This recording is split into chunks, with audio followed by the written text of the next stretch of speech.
တချင်းတွေနဲ့ပဲတင်လို့ရှိရင်ဈေးတန်တာမသိလိုက်ပါဆိုလို့ဘလို့ဈေးတန်လဲဆိုတာတအိမ်လုံးကိုလိုက်ပြီးတော့ပတ်ပြပေးသွားမယ်တစ်ချက်လောက်အတူတူလိုက်ပြီးတော့ကြည့်ပြပါအောင်ကဲအရင်ဦးဆုံး location ရဆိုလို့ရှိရင်တော့ဒီလိုမျိုး YBS သွားတယ် main လမ်းမကြီးကနေပြီးတော့ဒီလိုဒဲဆင်းလာတဲ့ရက်ကွက်လမ်းကျယ်ပေါ်မှာတည်ရှိတယ်။ပုံမှန်အားဖြင့်ဆိုလို့ရှိရင်ဒီလိုလမ်းပေါ်မှာပေါ့နော်မြေဈေးတောင်မှကျပ်သိန်း2500ဝန်းကျင်မှာရောင်းချလျက်ရှိပါတယ်။ဒါကြောင့်မို့လို့ဒီအိမ်လေးကဘလို့ဈေးတန်နေမလဲဆိုတာဆက်လက်စောင့်ကြည့်ပေးသွားဖို့ဖိတ်ခေါ်ပေးလိုက်ပါတယ်။အဝယ်တော်များအားလုံးပဲမင်္ဂလာပါရှင်။ဒီနေ့မှာတော့ကျမတို့ရွှေပြည်သာမြို့နယ်ရဲ့ရက်ကွက်ကောင်းတစ်ခုဖြစ်တဲ့6ရက်ကွက်ရွှေညောင်မောင်ဈေးကြီးအနီးမှာတည်ရှိတယ်ဒီလိုပတ်လန်းကျယ်ပေါ်မှာတည်ရှိတယ်ဒီနောက်ကအိမ်လေးတစ်လုံးနဲ့မိတ်ဆက်ပေးသွားမှာပဲဖြစ်ပါတယ်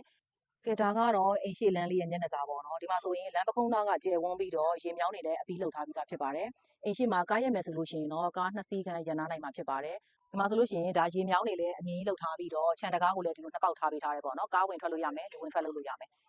လမ်းပခုံးသားကကျဲတဲ့အတွက်ကားရန်နာမယ်ဆိုရင်အပြင်မှာကားကြီး2စီးရန်နာနိုင်တယ်လို့ခြံထဲမှာလည်းကားကြီး1စီးကောင်းကောင်းရန်နာနိုင်မှာဖြစ်ပါတယ်ဒီမှာဆိုလို့ရှိရင်ဒါရေမီဂျိုးပြူရေအမျိုးအစားပါပြီးသားဖြစ်ပါတယ်ဒီမှာအပင်ချစ်သူတွေအတွက်လည်းဒီလိုမျိုးပေါ့နော်ပလန့်ပေါက်ပုံစံမျိုးလေးလည်းထားပေးထားတာတွေ့ရတယ်ဒါကတော့ဖနက်ချွတ်လေးပေါ့နော်ဒါကတော့ဖနက်ချွတ်လေးဖြစ်ပါတယ်ဒါအထဲကိုတစ်ချက်လောက်ကြည့်ရအောင်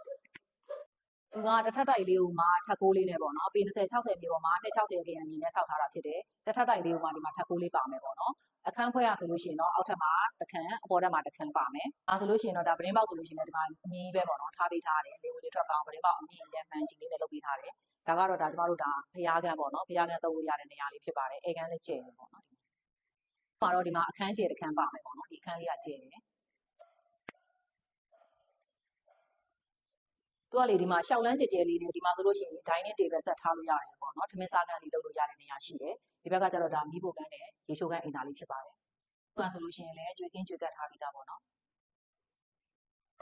ဒါလေးကတော့အိတ်ဇောဖန်လေးနဲ့တက်ထားပြီးတဲ့ရေချိုးကန်းအိမ်သားလေးဖြစ်ပါတယ်ဒါလေးကတော့အိမ်နောက်ဖက်လေးပေါ့နော်ဒီမှာဆိုလို့ရှိရင်လည်းအုပ်ကိုတက်တက်လေးခတ်ထားတာတွေ့ရတယ်အပေါ်တက်ကိုတစ်ချက်လောက်သွားပြီးကြည့်အောင်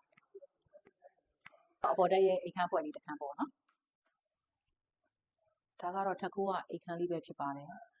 အခုပြသွားပေးတဲ့အိမ်လေးရဆိုလို့ရှိရင်တော့တင်းတင်းနဲ့ဈေးနှုန်းပေါ်မှာညှိနှိုင်းပေးသွားအောင်မှာပဲဖြစ်ပါတယ်ပေ20 60 260ခရံမြေပေါ်မှာစောက်လုပ်ထားတဲ့အိမ်လေးကိုပိုင်ဆိုင်ရမှာပဲဖြစ်ပါတယ်ရန်ကိုမှတန်မဲ့ဈေးကျပ်သိန်း2980မှာညှိနှိုင်းဈေးနဲ့ရောင်းချပေးသွားမှာပဲဖြစ်ပါတယ်မြေဈေးတသာနဲ့ရမယ့်အိမ်လေးဖြစ်တာမို့လို့အောင်မှာရဲ့အဝယ်တော်များကိုအများဆုံးလာရောက်ကြည့်ရှုပေးဖို့ဖိတ်ခေါ်ပေးလိုက်ပါတယ်